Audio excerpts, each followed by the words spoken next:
నమస్తే welcome to inside story.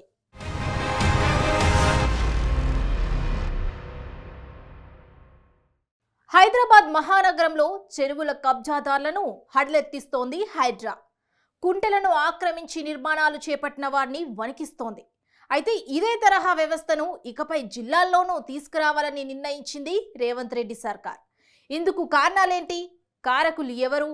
ఇక గత కొంతకాలంగా బీఆర్ఎస్ లో హరీష్ రావు హవా తగ్గిందని జోరుగా ప్రచారం సాగింది. కానీ ఇప్పుడు మళ్ళీ అంతా హరీష్ రావు జపం చేస్తున్నారు. ఎందుకు ఈ పరిస్థితి? గుంటూరు నగరపాలక సంస్థ మేయర్ పీఠాన్ని దక్కించుకునేందుకు టీడీపీ కూటమి పార్టీలకు ఎత్తుగడలు, విశాఖ పోలీస్ కమిషనరేట్ పరిధిలో వివాదాస్పదమవుతున్న బదిలీలు, ఇలాంటి అంశాలపై విశ్లేషణతో వచ్చింది ఇవాల్టి ఇన్సైడ్ స్టోరీ.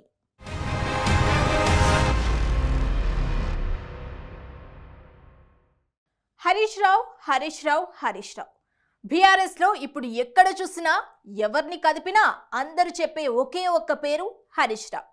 పార్టీ కార్యక్రమాలను గత కొన్ని నెలలుగా అధినేత కేసీఆర్ అప్పుడప్పుడు మాత్రమే పర్యవేక్షిస్తున్నారు, పట్టించుకుంటున్నారు.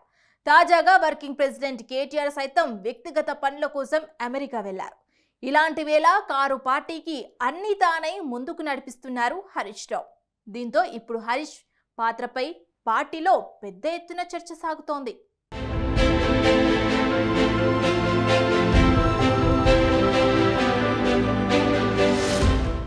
వరంగల్లో పార్టీ నేతలకు క్యాడర్కు మధ్య సఖ్యత లేదా? అయితే హరీష్ రావును పంపండి. కరీంనగర్లో క్షేత్రస్థాయిలో సమస్య ఉందా? హరీష్ రావును వెళ్లమనండి. గజ్వేల్లో ప్రభుత్వం తరపున జరగాల్సిన కార్యక్రమాలు జరగడం లేదా? ఎవరు వద్దు, హరీష్ రావును పంపించండి. ఇలా సమస్య ఏదైనా ట్రబుల్ షూటర్ ఒక్కరే, ఆయనే ఎమ్మెల్యే హరీష్ రావు.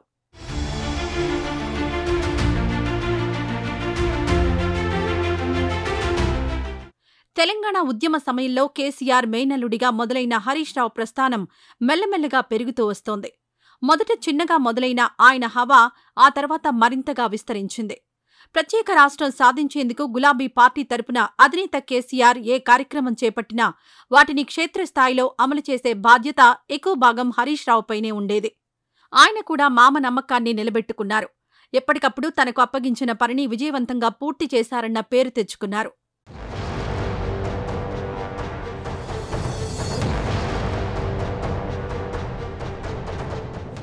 రాష్ట్రంలో ఎప్పుడు ఎన్నికలొచ్చినా బీఆర్ఎస్ అధినేత కేసీఆర్ గెలుపు బాధ్యతలను హరీష్ రావుపైనే మోపేవారు.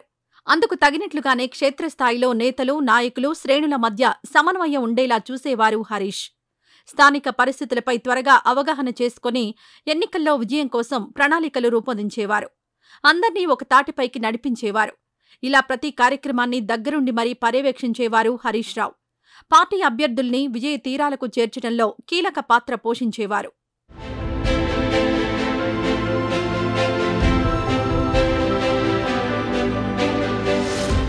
ప్రత్యేక రాష్ట్రం వచ్చిన తర్వాత 2014, 2018లో 2 సార్లు వరుసగా విజయం సాధించింది బీఆర్ఎస్ పార్టీ. ఆ సమయంలో మంత్రిగా బాధ్యతలు చేపట్టిన హరీష్ రావు పార్టీలో మరింత కీలకంగా మారారు. ఓవైపు అధినేత కేసీఆర్ పాలనపై దృష్టి సారిస్తే ప్రభుత్వ పథకాలు అట్టడుగు స్థాయికి చేరేలా చూడడంలో తనవంతు పాత్ర పోషించారాయన. పార్టీ పరంగా వర్కింగ్ ప్రెసిడెంట్ కేటీఆర్ ఉన్న హరీష్ రావు పాత్ర అత్యంత కీలకంగానే మారింది. నేతల మధ్య అలకలు, వివాదాలు ఏవి వచ్చినా కేసీఆర్ ఆదేశాలతో సమస్యను పరిష్కరించేవారు. నాయకులందర్నీ ఒక్క తాటిపైకి తీసుకురావడంలో తన వంతు పాత్ర పోషించేవారు హరీష్ రావు.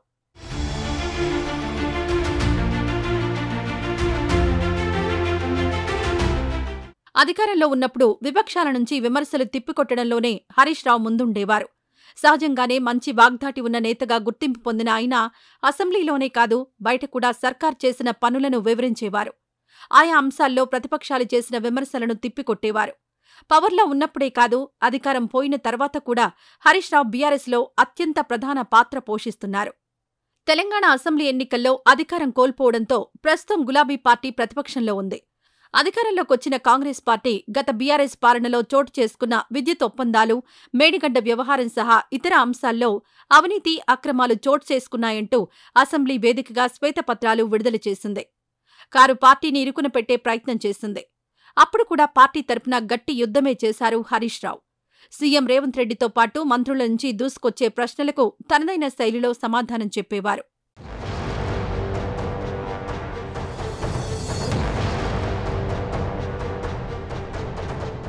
ఇవన్నీ ఒక ఎత్తైతే రేవంత్ రెడ్డి ప్రభుత్వం ఎన్నికల వేళ ఇచ్చిన అభయహస్తం హామీల అమలు, పంటల రుణమాఫీ విషయంలోనైతే ఎమ్మెల్యే హరీష్ రావు ఏకంగా ఓ యుద్ధమే చేస్తున్నారు. ఆగస్టు 15 లోపు ప్రభుత్వం 6 గ్యారంటీలు అమలు చేయడంతో పాటు పంటల రుణాలను మాఫీ చేస్తే ఏకంగా తన ఎమ్మెల్యే పదవికే రాజీనామా చేస్తానంటూ సవాల్ విసిరారు. ప్రభుత్వం ఓవైపు 2 లక్షల వరకు ఉన్న రైతుల రుణాలను మాఫీ చేశామని చెబుతుంటే ఎక్కడ చేశారో చెప్పాలని ఛాలెంజ్ విసిరారు. కావాలంటే పంటల రుణమాఫీ పూర్తిగా జరగలేదన్న విషయాన్ని తాను ఎక్కడైనా నిరూపిస్తానని సీఎం రేవంత్ రెడ్డికి ఓపెన్ ఛాలెంజ్ విసిరారు. రుణమాఫీకి ఎగనామం పెట్టిండు, పైగా రుణమాఫీ చేసినట్టు పోజులు కొడుతున్నాడు. వెనకటికెవడో పంచపాండవులు అంటే మంచం కోళ్ళ వలె ముచ్చటగా ముగ్గురు అని చెప్పి 2 ఏళ్ళు చూపించిందట. గట్లున్నది కాంగ్రెస్ రుణమాఫీ కథ. ఆ రోజు చెప్పిందేమో 40,000 కోట్ల రూపాయలు, డిసెంబర్ 9 అని మాట తప్పిండు.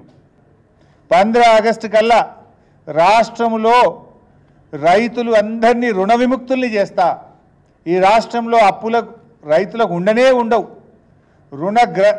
రుణగ్రహీతలుగా ఉన్న రైతులన్నీ కూడా నేను అప్పు కట్టి వాళ్ళందరినీ రుణ విముక్తులు చేస్తా అని చెప్పి మరి ఆ రోజు ఉపన్యాసాలు చెప్పిండు. మేనిఫెస్టోలో ఎలక్షన్ టైంలో 40,000 కోట్లు అన్నారు, క్యాబినెట్ మీటింగ్ పెట్టి 31,000 కోట్లని చెప్పారు, బడ్జెట్లోనేమో 26,000 కోట్లే పెట్టినరు.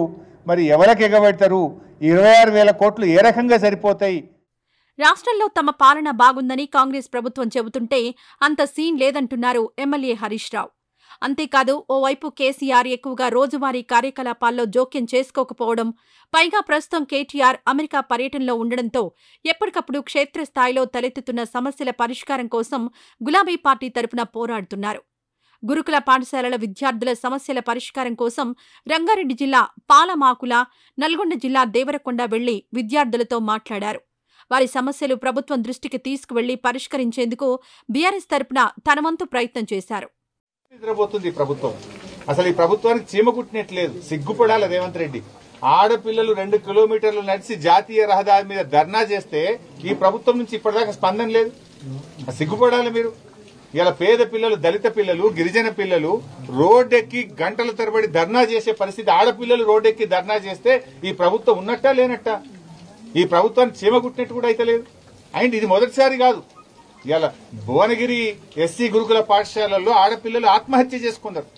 దాదాపు 38 మంది గురుకుల పాఠశాల పిల్లలు చనిపోయినా ఈ ప్రభుత్వం స్పందించని పరిస్థితి. ఇక మాటలేమో కోటలు దాటుతాయి, చేతల్లో చూస్తే ఎవరు చదువుతారు ఈ గురుకులాల్లో? పేద పిల్లలు చదువుతారు. విద్యాశాఖ ముఖ్యమంత్రి దగ్గరనే ఉంది, సోషల్ వెల్ఫేర్ కూడా ఇలా ముఖ్యమంత్రి దగ్గరనే ఉంది. ఇవాళ మీరే మంత్రి దీనికి. మీ శాఖలోనే ఈ రకంగా జరుగుతుంటే you are a failure chief minister. You are failed to take care of the schools and residential schools. నువ్వు పూర్తిగా విఫలమైపోయినావు. నువ్వు మాటలు కాదు, యాక్షన్స్ కావాలి. పిల్లల గురించి ఆలోచన చేయి. ఎంతసేపు ప్రతిపక్ష ఎమ్మెల్యేలు ఎట్లా గుంజుకుందాం, ప్రతిపక్షాల గొంతు ఎట్లా నొక్కుదాం, ప్రతిపక్షాలను ఎట్లా ఇబ్బంది పెడదామని ఆలోచన చేస్తున్నావు. పాలన వదిలిపెట్టినావు, నేల విడిచి సాయం చేస్తున్నావు. తెలంగాణలోని పలు జిల్లాల్లో వరద బీభత్సం నెలకొనడంతో బాధితులను పరామర్శించారు హరీష్ రావు. నల్గొండ జిల్లాలో సాగర్ కాల్వకు గండిపడ్డంతో ఆ ప్రాంతంలో పర్యటించారు. ఆ తర్వాత ఖమ్మంలో వరద ప్రభావిత ప్రాంతాల్లో తిరిగిన ఆయన గులాబీ పార్టీ తరపున ప్రతి ఒక్కరూ ప్రజలకు అండగా ఉంటారన్న సందేశాన్ని ప్రజలకు అందించారు. ఎమ్మెల్యేలు, ఎమ్మెల్సీలతో కలిసి వెళ్లి వరద ప్రభావిత ప్రాంతాల్లోని బాధితుల్లో భరోసా నింపే ప్రయత్నం చేశారు ఎమ్మెల్యే హరీష్ రావు. ఈరోజు నిజంగా మేము ఆ గ్రామాల్లో వెళ్ళి ఆ వార్డుల్లో ప్రజల్ని కలిస్తే పరిస్థితి చాలా హృదయ విదారకంగా ఉంది. ప్రజలు కళ్ళల్లో నీళ్లు పెట్టుకుంటా ఉన్నారు. ప్రజలు తమ ఆవేదన 3 రోజుల నుంచి ఇప్పటిదాకా కరెంటు లేదు, కనీసం నీళ్లు రావడం లేదు, పసిపిల్లలకు పాలు దొరకక బాధపడతా ఉన్నారు. ప్రభుత్వం మమ్మల్ని ఆదుకోవడంలో పూర్తిగా విఫలమైందని చెప్పి వాళ్ళందరూ కూడా తమ ఆవేదన వెళ్ళగక్కుతా ఉన్నారు. వాళ్ళు చాలా స్పష్టంగా చెప్పారు. గతంలో బీఆర్ఎస్ ప్రభుత్వం ఉన్నప్పుడు మాకు ముందస్తుగా మైక్లో అనౌన్స్మెంట్ ఉండేది, మమ్మల్ని అలర్ట్ చేసి జాగ్రత్తగా బయటకు తీసుకెళ్లారు. తర్వాత కూడా ప్రభుత్వం నుంచి మాకు మంచిగా సహకారం అందింది. కానీ ఈ ప్రభుత్వం ప్రజల్ని అలర్ట్ చేయడంలో ఫెయిల్ అయిపోయింది, ప్రజల్ని కాపాడడంలో ఫెయిల్ అయిపోయింది. కనీసం హెలికాప్టర్ పంపలేకపోయినారు. ఈ ముఖ్యమంత్రికి వ్యంగ్యం ఎక్కువ, పంతనం తక్కువ. ఇలా 1, 2 కాదు అన్నింటా హరీష్ రావు పేరు వినిపిస్తూ ఉండడంపై పార్టీ నేతల్లోనూ అంతర్గతంగా చర్చ జరుగుతున్నట్లు సమాచారం. వాస్తవానికి బీఆర్ఎస్ అధికారంలో ఉన్నప్పుడు పలు సందర్భాల్లో కేటీఆర్కు ప్రాధాన్యం పెంచారని, హరీష్ రావుకు ప్రాముఖ్యత తగ్గించారన్న ప్రచారం సాగింది. కానీ హరీష్ మాత్రం ఎప్పుడూ ఏమీ స్పందించలేదు, ఎలాంటి కామెంట్లు చేయలేదు. ప్రస్తుతం మళ్లీ పార్టీలో హరీష్ రావే అన్నింటా కనిపిస్తున్నారన్న మాట వినిపిస్తోంది. అయినా పార్టీ అధినేత తనకప్పగించిన పని తూచా తప్పకుండా చేసుకుపోతున్నారు ఎమ్మెల్యే హరీష్ రావు. ఇంకా చెప్పాలంటే తను మాట్లాడడం కంటే తన పనే మాట్లాడాలన్న రీతిలో ఆయన వ్యవహరిస్తున్నారన్న వాదన వినిపిస్తోంది.